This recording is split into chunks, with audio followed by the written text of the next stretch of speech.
കണ്ണാടിയുടെ 25-ാം വാർഷികം. ആരുടെ കണ്ണാടി? മുരുകൻ കാട്ടാക്കടയുടെ കണ്ണാടി. മുരുകൻ കാട്ടാക്കട കണ്ണാടി ഒന്നുകൂടെ എടുത്ത് കണ്ണിൽ വയ്ക്കണം. കണ്ണടകൾ വേണം, കണ്ണടകൾ വേണം മുരുക, കണ്ണടകൾ വേണം മുരുക.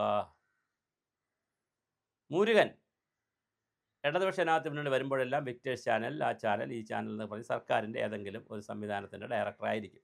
+2 അധ്യാപകനാണ്, എന്നാലും ഡയറക്ടറായിരിക്കും. അശോകൻ ചെരുവിൽ ഇതുപോലെ സാഹിത്യ അക്കാദമിയുടെ ഏതിൻ്റെയെങ്കിലും സർക്കാരിൻ്റെ കാറിൽ കയറി പോകാൻ പറ്റുന്ന ഒരു സംവിധാനത്തിൻ്റെ നേതാവായിരിക്കും. കരുവന്നൂർ മുരളി ഇതുപോലെ ഒരു ഇപ്പോൾ പണ്ടാണ് വിപ്ലവവും പാട്ടുമൊക്കെ, ഇതുപോലത്തെ സഹാക്കൾക്കെല്ലാം 3-4 സഹാക്കൾക്ക് ഈ പറഞ്ഞ് ഇപ്പം കിടന്ന് സാഹിത്യകാരന്മാരെ തെറി വിളിക്കുന്ന, സച്ചിദാനന്ദനെ തെറി വിളിച്ച് സച്ചിദാനന്ദൻ്റെ വീട്ടിൽ പോയി തെറി വിളിക്കുന്ന, കൽപ്പറ്റ നാരായണനെ തെറി വിളിക്കുന്ന, സാറാ ജോസഫിനെ തെറി വിളിക്കുന്ന ഈ 2-3 ചേട്ടന്മാർക്ക് സർക്കാർ ശമ്പളമുണ്ട്. സർക്കാർ മാറിയാൽ അവർക്ക് ഇതുപോലത്തെ പൊസിഷൻ കിട്ടൂല. മുരുകൻ കാട്ടാക്കട റിട്ടയർ ആവാറായി കാണും. ഇനിയും LDF വരണം. മുരുകൻ കാട്ടാക്കടയെ മരിച്ചു പോണത് വരെ LDF വരണം. അശോകൻ ചെരുവിൽ ചത്തു പോണത് വരെ LDF വരണം. കരുവന്നൂർ മുരളിക്ക് മരിച്ചു പോണത് വരെ LDF വരണം. കാരണം എങ്കിലേ ഈ പൊസിഷൻ കിട്ടുള്ളൂ. നിങ്ങൾക്ക് നാണവും മാനവും ഉണ്ടെങ്കിൽ നിങ്ങൾ മാറി നിന്നിട്ട് ഈ അഭിപ്രായം പറയണം.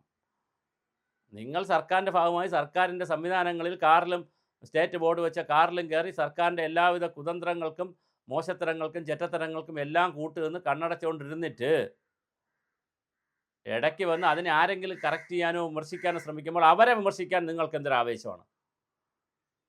എന്താണ് ഇവിടെ സംഭവിക്കുന്നത്? ശരിക്കും പറഞ്ഞാൽ വാൽമീകി പറഞ്ഞതുപോലെ ഭരണകൂടത്തെ വിമർശിക്കുക എന്നുള്ളത് തന്നെയാണ്, ഭരണകൂടത്തെ തിരുത്തിക്കുക എന്നുള്ളതാണ്, ഭരണകൂടത്തെ നേർവഴിക്ക് നയിക്കുക എന്നുള്ളതാണ് സാഹിത്യകാരന്മാരുടെയും സാംസ്കാരിക നായരുടെയും ചുമതല.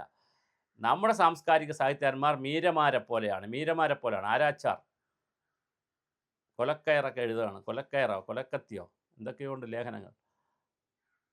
കാക്കാച്ചി, ആരാച്ചാർ, KR മീര എന്തൊരു രാഷ്ട്രീയക്കാരിയാണ്.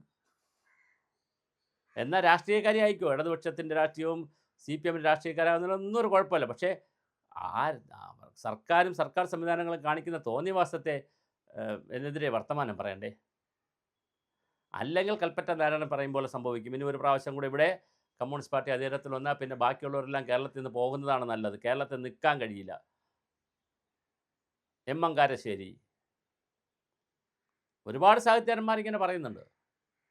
ബാക്കിയുള്ളവരെല്ലാം ഷണ്ടത്വം ബാധിച്ച് ഇങ്ങനെ ഒരു ഫാക്കൽറ്റി അങ്ങ് ആവാൻ പറ്റുമോ, സാഹിത്യ അക്കാദമി കയറാൻ പറ്റുമോ, കമ്മിറ്റി കയറാൻ പറ്റുമോ? ഇടയ്ക്കിടയ്ക്ക് ഇപ്പോൾ പിണറായി ആണെങ്കിൽ ഇടയ്ക്കിടയ്ക്ക് ഒരു 6 മാസം 1 വർഷം കൂടുമ്പോൾ ഇവരെയൊക്കെ വിളിച്ചു കൂട്ടും. അവിടെ പോയി സഞ്ചിയും വാങ്ങിച്ച് ഭക്ഷണവും കഴിച്ച് മുമ്പായിരുന്നു ഏമ്പക്കവും വിട്ട് കോട്ടുവായും വിട്ട് ഇനി വരാമെന്നുള്ള അല്ലാതെ എന്താണ് ഇവിടെ നടക്കുന്നത്?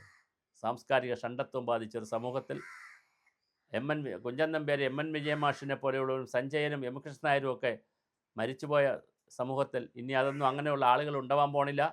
ദീപച്ചമ്പം മഹാശ്ചര്യം നമുക്കും കിട്ടണം പണം, പരമാവധി പണം വരട്ടെ, പദവി പോരട്ടെ, ഫാക്കൽറ്റിക്ക് ഫാക്കൽറ്റി, കമ്മിറ്റിക്ക് കമ്മിറ്റി, സിറ്റിംഗ് എങ്കിൽ സിറ്റിംഗ്, ഫീസ് കിട്ടിയാൽ മതി, സ്റ്റാൻഡിംഗ് എങ്കിൽ സ്റ്റാൻഡിങ്, ഒരു കുഴപ്പമില്ല. ഇങ്ങനെ പോകുന്നൊരു സാമൂഹ്യ സാംസ്കാരിക നായകരെ വെച്ചുകൊണ്ട് ഇവിടെ ഒരു ചുക്കും ചുണ്ണാമ്പും വെള്ളിയാഴ്ചയും വ്യവസ്ഥയും ഒന്നും ഉണ്ടാവില്ല. അവർ പരാന്ന ഭോജികളായിപ്പോട്ടെ, അവരുടെ കാര്യങ്ങളൊന്നും കിടക്കട്ടെ.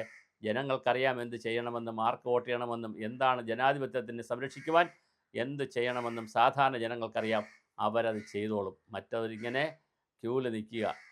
തീർച്ചയായിട്ടും നിങ്ങൾക്ക് ഇന്നല്ലെങ്കിൽ നാളെ ബെറോട്ടയും ചിക്കൻ കറിയും കിട്ടും, അല്ലെങ്കിൽ ബ്രെഡ് കിട്ടും, അല്ലെങ്കിൽ പാല് കിട്ടും. ക്യൂവിൽ തന്നെ നിൽക്കുക, ഒന്നും മിണ്ടരുത്. മിണ്ടാതെ നിന്നാൽ കൂടുതൽ കിട്ടും. ഓക്കെ.